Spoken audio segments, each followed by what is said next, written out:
Hey everyone, Adam Kanakin here at ILITA 2022 with me, Dan Green. Thanks for being here, brother. Adam, thanks for having me. Appreciate it. Running it back. We did this last year, tons of fun. Yes, sir. We're doing it again this year. You're teaching again this year. I am. What are you teaching this year? This year I'm doing a class called When the FTO is Stumped. Okay. What happens when the FTO is stumped, Dan? Everything melts down. It's shut her down. Everything melts down, right? Time to go home. We're all hosed. No, like the premise of the class is topics, law enforcement topics that are important today, 21st century type of policing, that are non-traditional. You know, and in other words, if you were an FTO 5 years ago, 10 years ago, especially 25 years ago when I first became a police officer, these law enforcement topics, skills and abilities, knowledge, they weren't even on the board then. Things like ethical decision making, right? It wasn't up to my FTO to help me make ethical decisions, but it is today, right? In law enforcement, officer wellness and resiliency. It wasn't up to my FTO to make sure that I was well, emotionally, spiritually, financially, right? Physically. In fact, I don't even know if that was even on the map in law enforcement 25, 30, 35 years ago. But these non-traditional training topics are very contemporary today. However, I'm a full believer. I really believe in the fact that they will be the norm going forward. So the class covers those type of topics and how to train them in the streets, in the field. So what is it then that you're finding with FTOs? Are they, when these questions come up, because inevitably we have these new recruits, they're coming in. Obviously we try to tell them like, hey, ask questions. And when they come in and they have these questions, it's not like it used to be. And back in the day when you started, I'm sure that relationship between recruit and FTO was a lot different. A lot more authoritative, yeah. Right? The relationship between the FTO and the new officer was a very strict teacher-student relationship. And that type of student-teacher relationship doesn't even exist in like school settings nowadays, in childhood school settings and in college and university school settings, right? That type of relationship doesn't even exist there anymore. It's a lot of studies have come out over the last couple of decades that show us as instructors, regardless whether you're in law enforcement or kindergarten and everything else in between, that a very authoritative environment doesn't lean well towards, doesn't promote education and learning and stuff like that. So that has indeed changed a lot in law enforcement and in FTO over time, whereas the relationship between the FTO and the student, while there is a respect for the rank, right? While there's a respect for the rank, there's a respect for the FTO's resume, and there's a respect for the accountability that the FTO has got, right? They're very accountable for a lot of things. There is a lot of respect for that, and there always should be. However, the relationship is less authoritative and far more collaborative. You know, I was talking with Jason Devlin earlier, and he brought up how it's kind of weird because as an FTO, the relationship that you build with your recruit is super important, because you could finish FTO one day and be sitting in that briefing room with them as a peer the next day. Right. And they could be the ones responding to your call. Sure. And how that relationship is so important. And I think by those points that you were talking about, being able to address those from that relationship level and that emotional level with the recruit, I think it goes a long way into building those and developing those new officers. You know, there's a public speaker by the name of Scott Williams, and I've seen him do a couple of presentations, and he's got a great question all of us as leaders should ask ourselves. And I'm an absolute believer that the field training officer, or the law enforcement instructor in general, is a leader and should consider themselves a leader. And if they don't, then they need to change that state of mind. But Scott Williams asked this question: If today your rank, your resume, your position of law enforcement instructor, FTO, was taken from you, would those people assigned to you as trainees still willingly and voluntarily follow you? If the answer is yes, you've been doing this right. You've been doing this correctly. If the answer is no, you've been doing this incorrectly. So you haven't been building followers, and you haven't been building relationships, and you haven't been building relationships with future, like Jason Devlin says, future coworkers, right? But more than just future peers, future followers, right? These men and women we're training in the field are our followers. If we consider ourselves leaders, they're our followers. Take away my FTO stripes, take away the chevrons on my sleeves, take away my sergeant stripes. Would the people that I supervise still choose to follow me? Well, I hope so. And if they do, that means I've done it right. You know, that's one of the things that I've found as a constant, and it happened in the military and it happens in law enforcement. There's always those people that were involved in the development of you and as you go through your profession and your career that you remember, right? So you know, like that FTO that you had, because sometimes you cycle through multiple FTOs, sometimes you have one, but you have that one FTO, and you'll hear people talk about it 25 years later and talk about that person with respect. Like say, and because of that impact that FTO made, because they were a phenomenal FTO. Every FTO, I think, should be striving to be that person that 25 years down the road, when that officer looks back on their career and says, hey, that's the person that got me started on the right path. So a handful of times I've teared up on duty, right? A handful of times I've teared up on duty. A couple of them were for things that really pulled on my heartstring, right? A couple of them were tragic type of stories, right? But a couple of them are just those like personal things that kind of pulled on my heartstrings. And one of them was me sitting in one of my briefings one day. There I am, that patrol sergeant, right? And at that time, I'm also the FTO sergeant. And in that room is also an FTO, right, who I trained when I was an FTO, right? So here I am now, that young officer has grown up to be an FTO, and I am now that officer's FTO sergeant, right? That FTO is training someone else, is in the process of training someone else. I forgot a generation. Hold on a second. There's me, the FTO sergeant, right? There's another officer in there who was trained by me when they were brand new, right? Now that he is also an FTO. Then there is someone else in that room who I never trained as an FTO, but was trained by the man who I trained in that room as the FTO. That person is training someone new.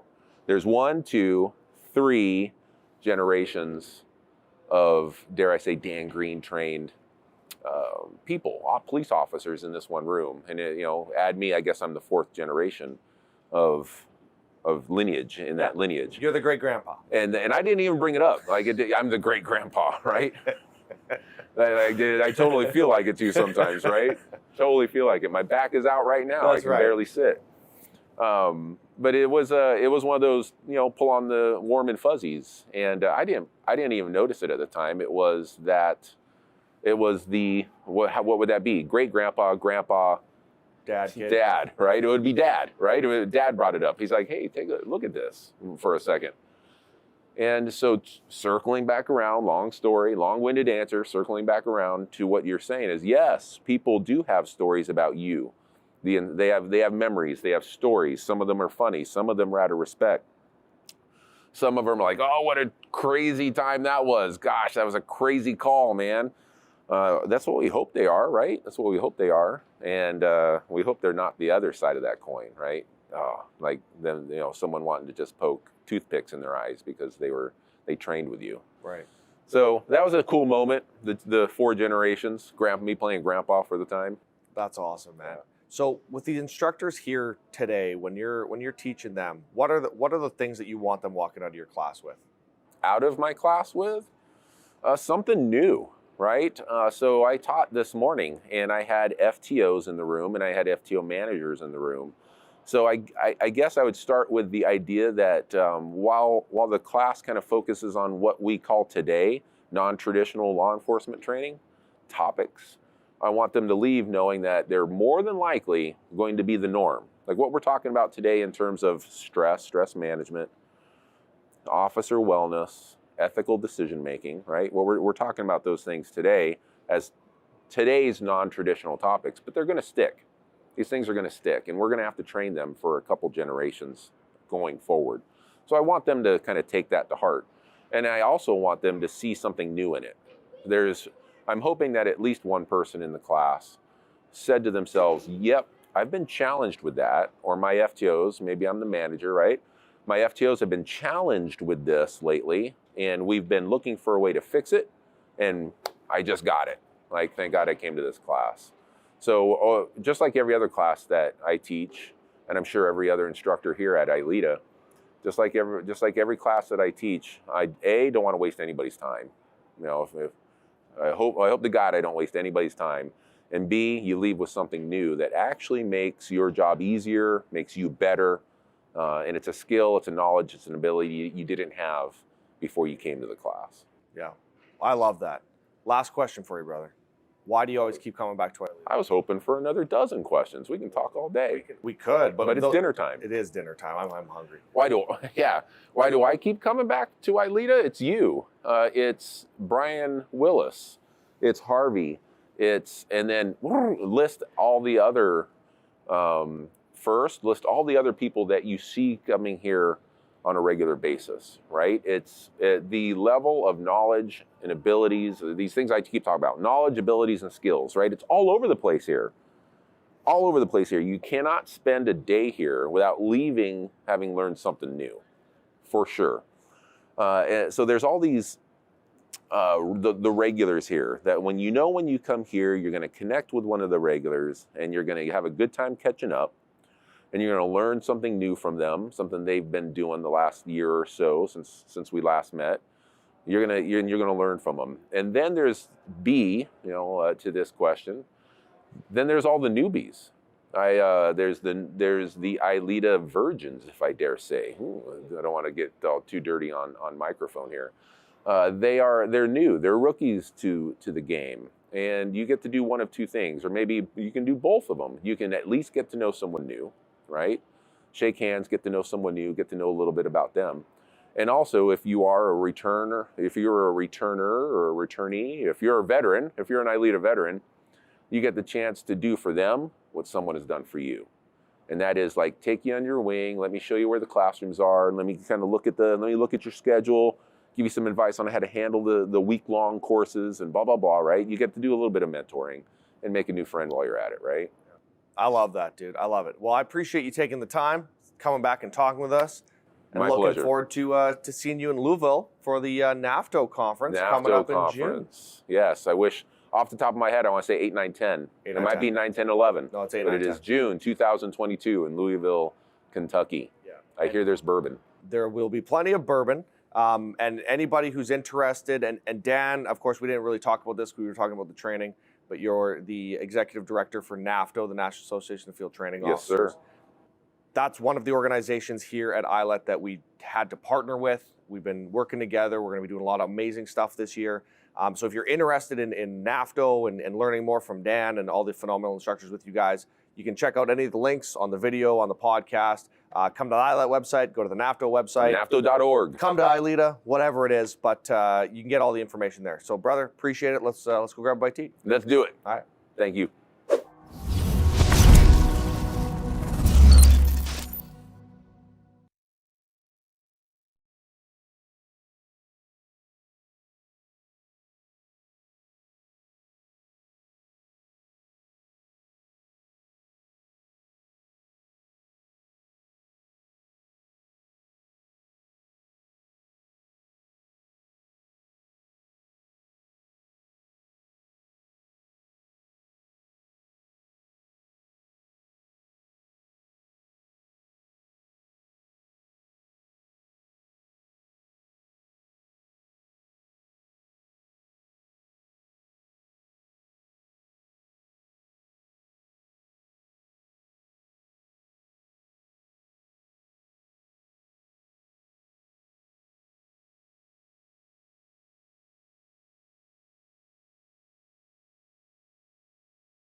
Gordon Graham here with today's tip from Lexable, and today's tip is for all the great people in law enforcement and corrections, and it deals with the concept of negligent entrustment. Now, I'm not going to go lawyer on you and throw out a whole bunch of legal stuff. I want to get right to the point. Negligent entrustment can simply be defined as allowing folks to use equipment or information they haven't been trained on or aren't certified to use. In the corrections world, in the law enforcement world, this can include various weapons, control devices, and chemical agents. Think this one through. You're not allowed to drive a car or fly a plane without a license and training. Why? Because it creates varying degrees of risk for everybody. We got to have the same mindset when deploying specialized public safety equipment. We've got to ensure the people who are using the equipment are trained, authorized, and certified to do so. It doesn't matter what role you play within public safety. There are myriad tools of the trade you might be called on to use. I'm talking about electronic restraining devices, pepper projectiles, and other less lethal systems, chemical agents, specialized firearms, restraint chairs, SWAT vehicles, tire deflation devices. If you haven't had the proper certification and training for such equipment, you got to find someone else who does before you deploy it. Here's the long and short of it. Those who use the equipment required for us to effectively do our jobs have got to be properly entrusted to do so. That means authorization training and, in most cases, certification to do so. Without these controls, all we have is another problem lying in wait. And that is today's tip from Lexipol. Gordon Graham signing off.